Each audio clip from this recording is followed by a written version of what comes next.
Hello everyone, welcome to Faculty Channel. This is Kusum Penuli and today we will learn about language and thought.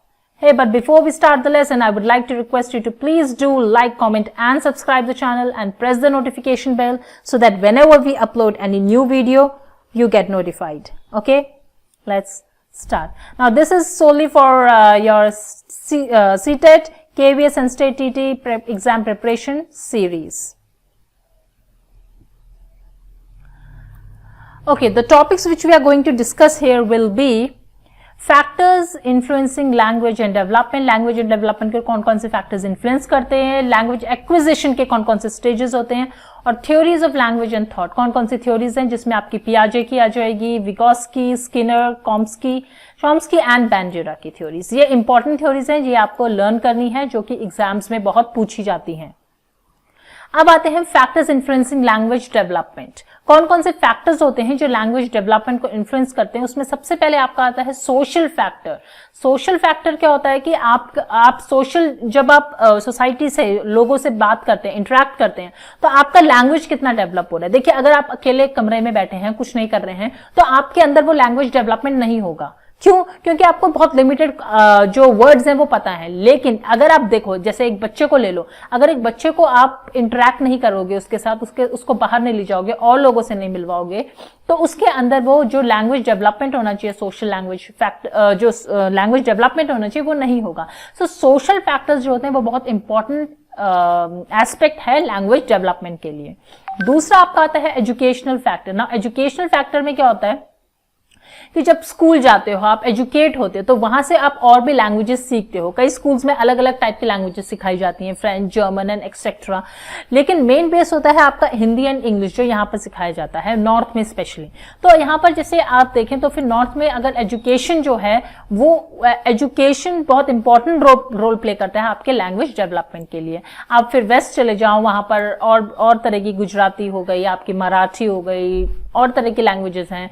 फिर south में चले जाओ, आपकी कन्नड़ हो गई, तमिल हो गई, मेनी लैंग्वेजेस आती है जो उनको अगर जो लैंग्वेज डेवलपमेंट आपका एजुकेशनल फैक्टर जो होता है वो लैंग्वेज डेवलपमेंट में बहुत इंपॉर्टेंट है. देन कम्स ये बायोलॉजिकल फैक्टर्स और डिसऑर्डर्स. आपकी बायोलॉजिकल फैक्टर्स क्या हैं?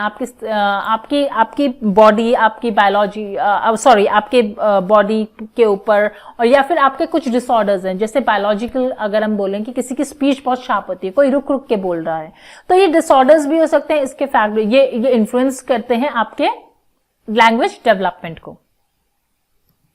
Now come stages of language acquisition.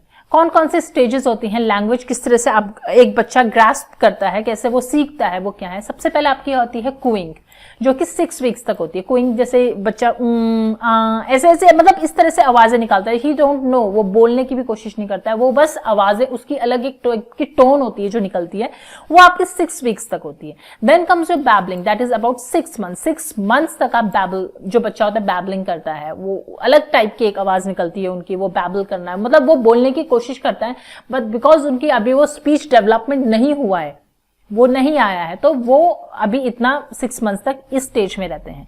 Then comes your 1 word stage, that is around 1 year. यहां पर एक बच्चा जो होता है एक एक वर्ड बोलना शुरू करता है, जैसे मम्मा, पापा, दादा, खाना. ये एक एक वर्ड होता है जो कि वो बच्चा 1 साल तक बोलता है. Then comes 2 word stage. अब उसकी 2 वर्ड स्टेज होती है जो अराउंड 18 मंथ, 1.5 साल तक उसकी 2 वर्ड्स की स्टेज रहती है मोस्टली. जैसे कि वो बोल रहा है मम्मा खाना, पापा के लिए कोई और एक वर्ड यूज कर दिया, पापा खेलो, खेल, मतलब उनकी जो वर्ड होते हैं वो अभी 2 वर्ड स्टेज तक रहता है, ये वाली स्टेज जो होती है. Then comes the longer utterances, that is from 2 to 4 years. 2 से 4 साल तक वो जो होता है लंबे लंबे सेंटेंसेस बोलना शुरू कर देता है. उसकी यहाँ पर डेवलपमेंट सेंटेंसेस पे आ जाती है, मतलब फॉर्मेट करने लगता है सेंटेंस. भले वो grammatically it is not clear, it is not proper, but वो जो वर्ड्स हैं वो बोलना शुरू करता है लॉन्गर सेंटेंसेस के फॉर्मेशन में. तो सबसे पहले हम आते हैं पियाजे पे, जो हमने पहले भी पढ़ा है, लेकिन हम इसको शॉर्ट में देख लेते हैं. तो थॉट प्रीसीड्स लैंग्वेज और डिटरमाइंस इट। जो एक बच्चे के अंदर जो थॉट होता है वो पहले आता है और लैंग्वेज बाद में। देखो आप देखेंगे कि अगर हम फील करें खुद तो हमें पता है कि बच्चा बोल नहीं पा रहा लेकिन वो कुछ सोच तो रहा है। तो पियाजे ने यही बोला था कि थॉट जो होता है वो पहले आता है और लैंग्वेज बाद में आती है बच्चे के अंदर। No use of egocentric speech, इस समय बच्चा जो है ईगोसेंट्रिक स्पीच नहीं होती है, वो क्योंकि उसकी जो स्पीच होती है उसमें ये नहीं दिखता है कि ईगोसेंट्रिक वो चीज ईगोसेंट्रिक है, तो वहां पर कोई यूज ही नहीं है ईगोसेंट्रिक स्पीच का।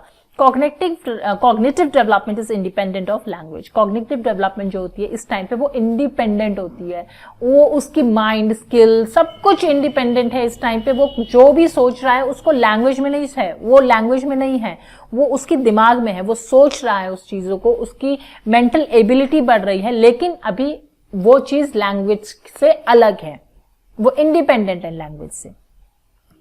Then comes your Vygotsky. Vygotsky ने क्या बोला था? Thought and language are dependent in the initial stage of life. इन्होंने बोला था थॉट और लैंग्वेज दोनों एक दूसरे पे डिपेंडेंट है।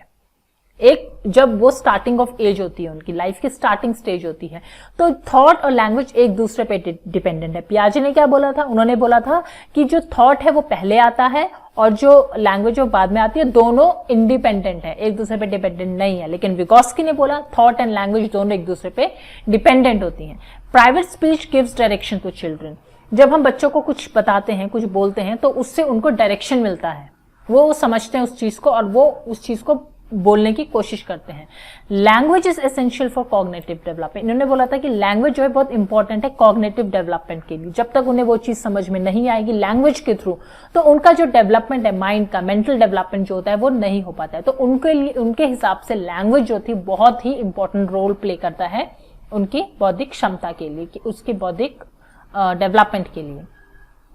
Now we come to Skinner. Skinner ने argued that children learn language based on behaviorist reinforcement principles, associative words with meanings. इन्होंने एक बहुत अच्छी बात behaviorist reinforcement principles की करी है। तो उन्होंने ये बोला है, जैसे हम बोलते हैं ना, जैसे कोई बच्चा अच्छा काम कर रहा है, हम उसे थम्स अप दिखाते हैं, उसे गुड वर्क ऐसे बोलते हैं, गुड वर्क, थम्स अप। अगर हम थम्स अप बोल के थम्स अप करके उसे गुड वर्क बोलते हैं, तो उसको ये चीज समझ आ रही है कि उसे रिइंफोर्समेंट मिल रहा है, उसे उस अपने काम के लिए मतलब मोटिवेशन मिलता है, उसे बताया जाता है कि तुमने बहुत अच्छा काम करा है, बहुत गंदा काम करा है, कुछ भी, अगर वो कुछ भी काम करा है तो उससे क्या होता है। इन्होंने बोला है कि जो बच्चा जो होता है लैंग्वेज कैसे लर्न करता है, रीइंफोर्समेंट प्रिंसिपल्स के थ्रू। उसे शाबाशी दो, शाबाशी, पीठ थपथपा रहे हैं, शाबाशी मिल रही है, तो उसको वो चीज समझ में आ रही है, लैंग्वेज उसको वो लर्न करता है लैंग्वेज को। उन्होंने ये बात डिस्क्राइब करती है अपनी बुक वर्बल बिहेवियर पे। उनकी एक बुक आई थी वर्बल बिहेवियर, उन्होंने ये जो अपना बिहेवियरिस्ट रिइंफोर्समेंट प्रिंसिपल्स दिए थे वो इस बुक पे मेंशन करे थे। Now comes to Chomsky. Chomsky ने क्या बोला? Children do not learn a new language but naturally acquire it through an innate language device. इन्होंने बोला था कि बच्चे के अंदर एक इनेट लैंग्वेज डिवाइस होती है, उनके अंदर ही बिल्ट होती है वो चीज। तो बच्चा जो होता है वो लैंग्वेज को लर्न नहीं करता, न्यू लैंग्वेज, बट नेचुरली उनके अंदर वो चीज एक्वायर होती है, नेचुरली वो चीज लर्न करते हैं। वो उनको कोई लर्न नहीं करवा रहा है वो चीज, लेकिन उनके अंदर एक ऐसी डिवाइस है लैंग्वेज की जिसके थ्रू वो नई लैंग्वेज को सीख रहे हैं। Neurological system in human brains that supports the language acquisition is called LAD. इन्होंने इस जो न्यूरोलॉजिकल सिस्टम है, जो उन्होंने बोला जो डिवाइस अंदर हमारे इनबिल्ट है, उसको उन्होंने लैड बोला है, लैंग्वेज एक्विजिशन डिवाइस। इन्होंने इसको लैड का नेम दिया है। Please, this is a very important, इससे बहुत क्वेश्चन बनता है लैड के ऊपर। All humans have a universal grammar.